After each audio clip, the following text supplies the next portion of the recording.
तो दोस्तों स्वागत है आपका हमारे एक और वीडियो में। आज आपके सामने है 2024 की one of the best Malayalam movie Kishkindha Kandam, जिसके ट्विस्ट आपको हिलाकर रख देंगे। तो कहानी के अंत तक बने रहे।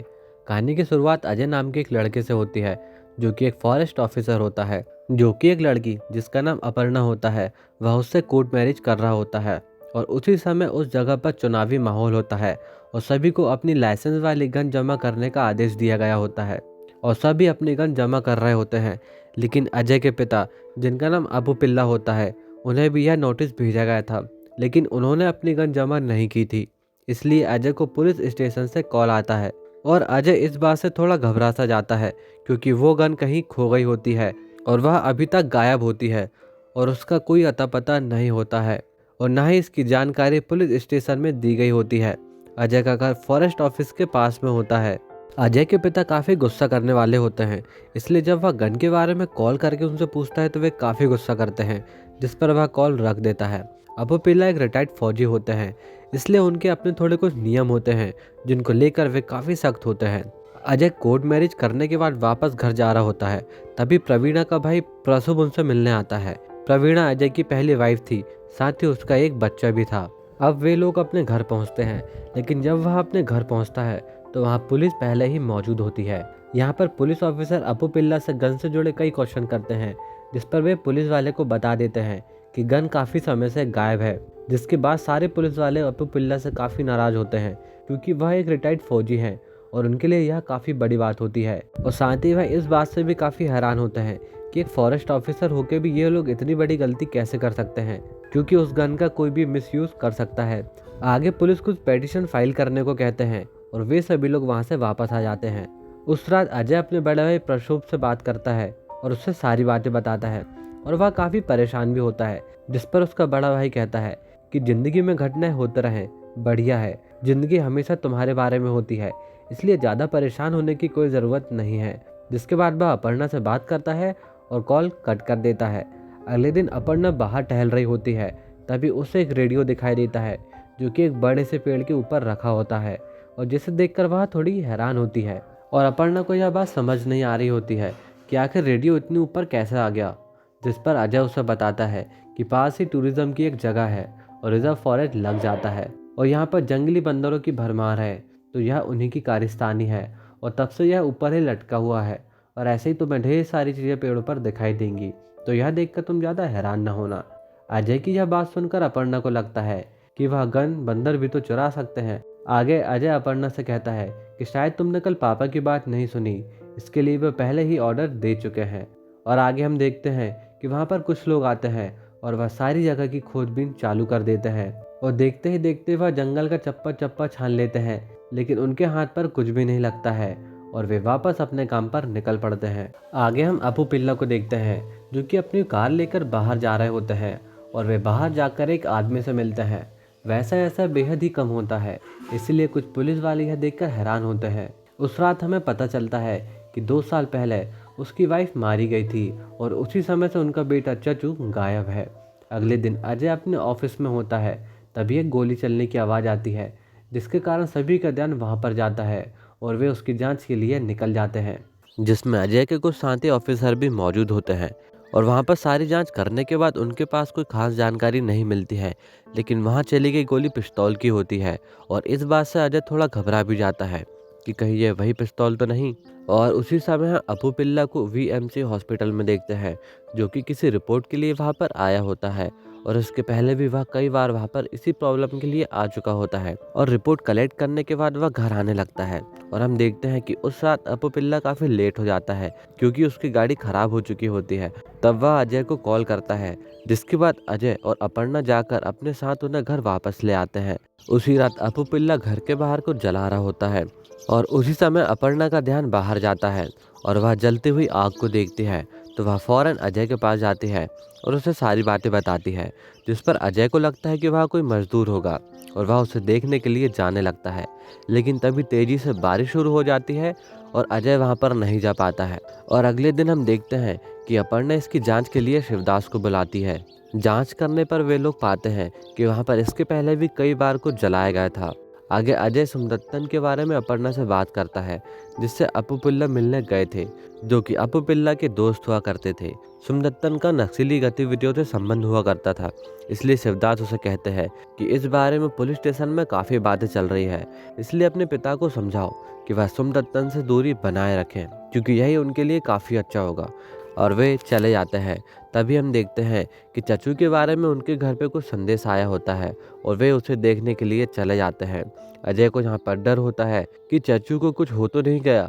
अजय वहाँ जाता है और वह पाता है कि वह चचू नहीं है, जिसके बाद उसकी जान पर जान आती है और वे वापस अपने घर आ जाते हैं। इधर अपू पिल्ला अपने घर पर कुछ फाइल्स की खोजबीन कर रहा होता है, जिसके बाद वह फिर से सोमदत्तन से मिलने पहुंच जाता है और हम देखते हैं कि सोमदत्तन उसे देखकर काफ़ी हैरान होता है।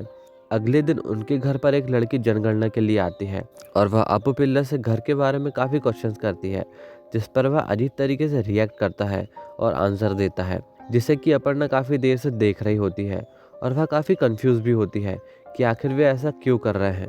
और ऐसा अपर्णा कई बार नोटिस कर चुकी होती है। जिसके बाद वह अजय के पास जाती है और उसे सारी बातें बताती है।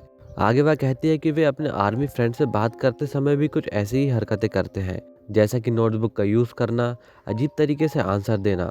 और आगे अपर्णा कहती है कि जब लास्ट टाइम कार खराब हुई होगी तो वह भी एक बहाना हो सकता है। अपर्णा की सारी बात सुनने के बाद अजय उसे बताता है कि पापा को भूलने की बीमारी है और पापा इस टॉपिक पर बिल्कुल बात नहीं करना चाहते हैं। उन्हें इससे काफ़ी प्रॉब्लम होती है और चचू को इस बात का पता पहले ही चल गया था, लेकिन अजय को इसकी खबर पहले नहीं थी, बल्कि जैकब अंकल ने अजय को बताया था कि अपू पिल्ला को आर्मी से निकाल दिया गया है, वो भी अपनी भूलने की बीमारी के कारण।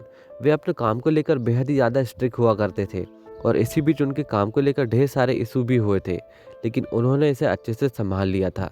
लेकिन एक दिन उन्हें निकाल दिया गया, लेकिन किसी को इसके रीज़न के बारे में बताया नहीं गया था और सब कुछ हाइड रखा गया था, ताकि कोई भी उन्हें उस नज़रिए से ना देखे और वे बाहर अपनी ज़िंदगी अच्छे से बिता सकें। और पिछले 16 साल से अपू पिल्ला इसी बात को लोगों से छिपाने में लगे हुए हैं और इस बीच उन्हें कितना याद है वो तो सिर्फ ऊपर वाला ही जानता है। अगले दिन अपर्णा चचू के पुराने वीडियोस देख रही होती है। यहाँ पर अजय उन्हें बताता है कि पापा और चचू का रिश्ता काफ़ी तनावग्रस्त था और ये सारी चीज़ थी उनके मिलिट्री डिसिप्लिन के कारण, और बाकियों के साथ तो वे कुछ ज़्यादा ही सख्त हुआ करते थे।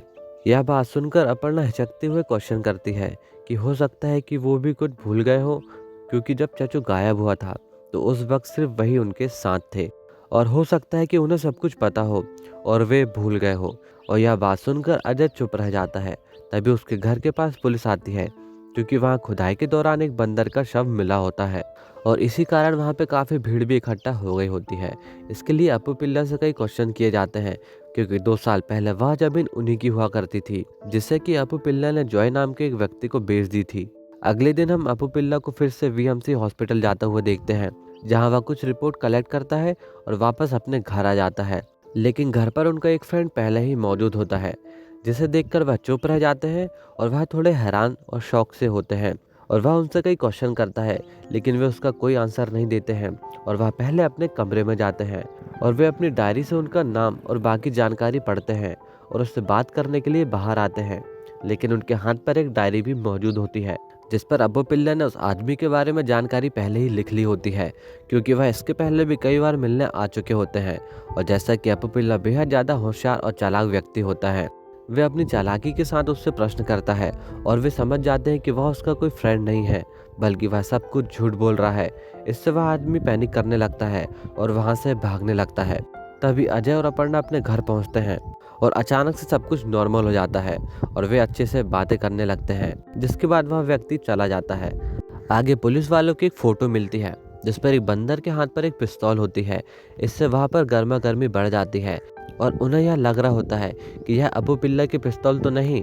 तब अबू पिल्ला को पिस्तौल की जांच के लिए वहाँ पर बुलाया जाता है और अबू पिल्ला आकर कंफर्म कर देता है कि यह उन्हीं की पिस्तौल है। लेकिन उनके कंफर्म कर देने से पुलिस वालों की परेशानी खत्म नहीं होती है, बल्कि उन्हें उस गन को अभी ढूंढना होता है। और अभी चिंता दूर नहीं हुई थी, और ना ही पुलिस वालों की और ना ही अबू पिल्ला की। उस दिन अबू पिल्ला उसी जगह जाकर कुछ कागजात जला रहा होता है और अपर्णा उसे देख लेती है और उनके जाने के बाद वह आग बुझाकर उन्हें उठाने लगती है। तभी हम देखते हैं कि अपू पिल्ला वापस आ जाता है और दोनों के बीच गहमा गहमी हो जाती है। तभी अजय दौड़ते हुए आता है और दोनों को एक दूसरे से अलग करता है और जैसे ही वह एक दूसरे को अलग करता है तो अप्पू पिल्ला एकदम नॉर्मल हो जाते हैं और एक अजीब सा रिएक्शन देके वहाँ से वापस चले आते हैं, मानो कि जैसे वहाँ कुछ भी हुआ ही ना हो। और इन सारी हरकतों से अपर्णा को लग रहा होता है कि वे कुछ प्लान कर रहे हैं, लेकिन यहाँ पर अजय उनका सपोर्ट करते हुए कहता है कि वे ऐसा क्यों करेंगे, वे सिर्फ खुद को इस दुनिया से बचाने की कोशिश कर रहे हैं। तब अजय और अपर्णा इसकी जांच के लिए सुंदरतन के पास पहुंचते हैं और अप्पू पिल्ला के बारे में पूछते हैं। तब वह उन्हें बड़े ध्यान से बताता है कि सालों पहले एक घटना घटी थी जबकि चचू ने अपने दादाजी की गन निकालकर एक बंदर की जान ले ली थी। इससे वे बेहद नाराज हुए थे और चचू को बेहद जम से पीट रहे होते हैं और उसी समय सुबनत्तन वहां पर पहुंचता है और इस समय उनके घर पर कोई मौजूद नहीं होता है। अजय अपनी वाइफ के इलाज के लिए बाहर गया होता है। यह घटना कोई नॉर्मल घटना नहीं थी, पुलिस केस का डर था, इसीलिए वे बंदर के शरीर को वहीं पर दफना देते हैं। और इस घटना से चच्चू भी काफ़ी घबरा जाता है, लेकिन अप्पू पिल्ला अचानक से शांत हो जाते हैं जैसे कि कुछ हुआ ही ना हो और उन्हें कुछ भी याद ना हो। ऐसा सुंदरतन ने पहली बार देखा था और वह यह देखकर हैरान हो जाता है और उसे कुछ खास समझ में नहीं आ रहा होता है कि आखिर उन्होंने ऐसा क्यों किया। और वह सब कुछ नॉर्मली समझ रहा होता है, लेकिन एक दिन वे उसके पास आए और बीती सारी बातें के बारे में बड़े ध्यान से पूछने लगे और उन सभी बातों को एक डायरी में नोट करने लगे। लेकिन ऐसा लगातार चलता रहा। वे हमेशा आते हैं और वही प्रश्न दोहराते हैं और हर बार दिए गए आंसर को बड़े ध्यान से सुनते हैं और हर बार उनका नज़रिया एकदम एक जैसा होता है, मानो कि वे सारी बातें पहली बार सुन रहे हो। लेकिन एक बार सोमदत्तन ने हिम्मत की और उनसे इस क्वेश्चन के बारे में पूछा, लेकिन वे इस क्वेश्चन से नाराज हो गए थे और वापस चले गए थे। दूसरी ओर पुलिस अप्पू पिल्ला के घर आती है और उसे अपने साथ पूछताछ के लिए उठाकर ले जा लेती है, लेकिन यह उनकी हेल्थ के लिए बिल्कुल भी ठीक नहीं होता है, क्योंकि उनसे ज़्यादा क्वेश्चन करने पर वे पैनिक भी कर सकते हैं और उनकी हालत ज़्यादा खराब हो सकती है।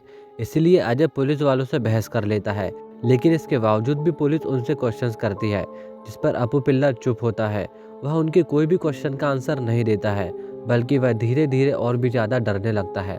जिसके बाद उनके डॉक्टर अमित लाल भी उनके पास पहुंचते हैं और वह अप्पू पिल्ला की बीमारी के बारे में सारी जानकारी देते हैं और वे सभी को बताते हैं कि उनकी थेरेपी अभी कंटिन्यू है और जिस तरह वे उन्हें उठाकर लेके आए हैं और उनसे क्वेश्चन किया जा रहा है, यह उनकी हेल्थ के लिए बिल्कुल भी ठीक नहीं है। जिसके बाद पुलिस के लिए परेशानी बढ़ जाती है, क्योंकि अप्पू पिल्ला को 16 साल पहले मेंटली अनस्टेबल बताया गया था और इसके बाद भी उन्हें लाइसेंस प्रोवाइड कराया गया था, जिससे कि अब पुलिस वालों को भी इसे छिपाना जरूरी हो गया था, नहीं तो उनका नाम भी खराब होता।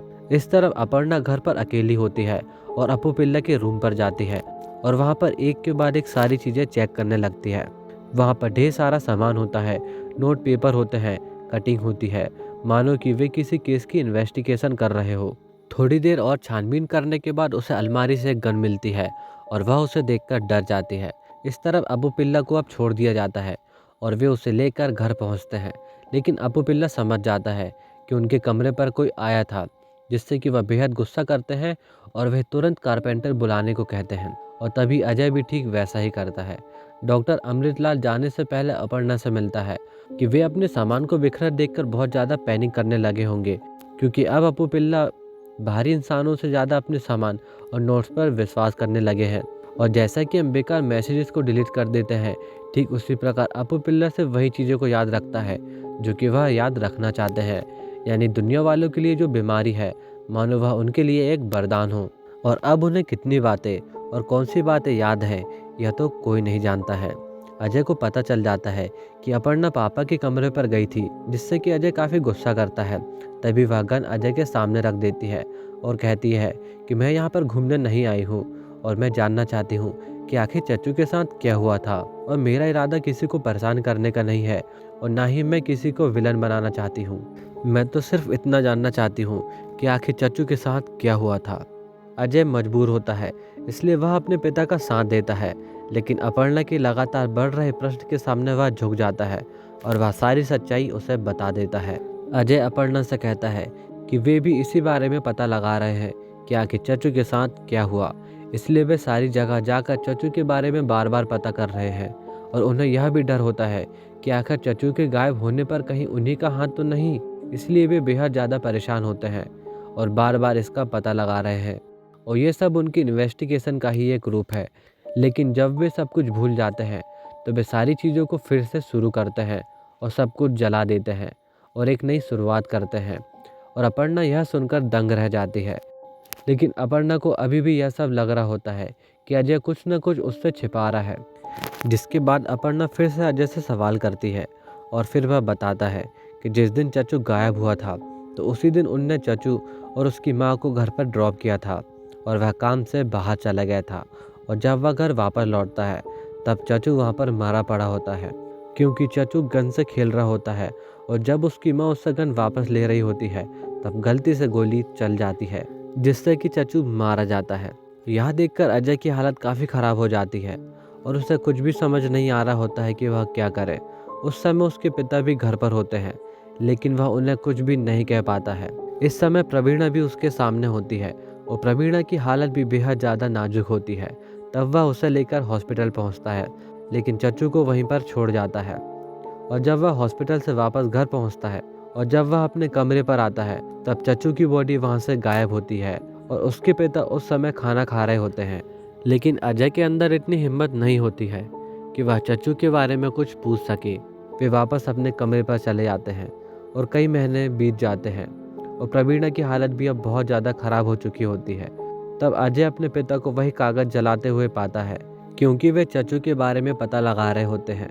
वे अजय से कहते हैं कि मेरी पिस्तौल से 2 गोली गायब है। पहली गोली के बारे में मुझे पता है, लेकिन दूसरी गोली के बारे में नहीं। मुझे नहीं पता कि वह किसने चलाई है, लेकिन अंत में तो एक ही बात आती है कि वह एक मर्डर है।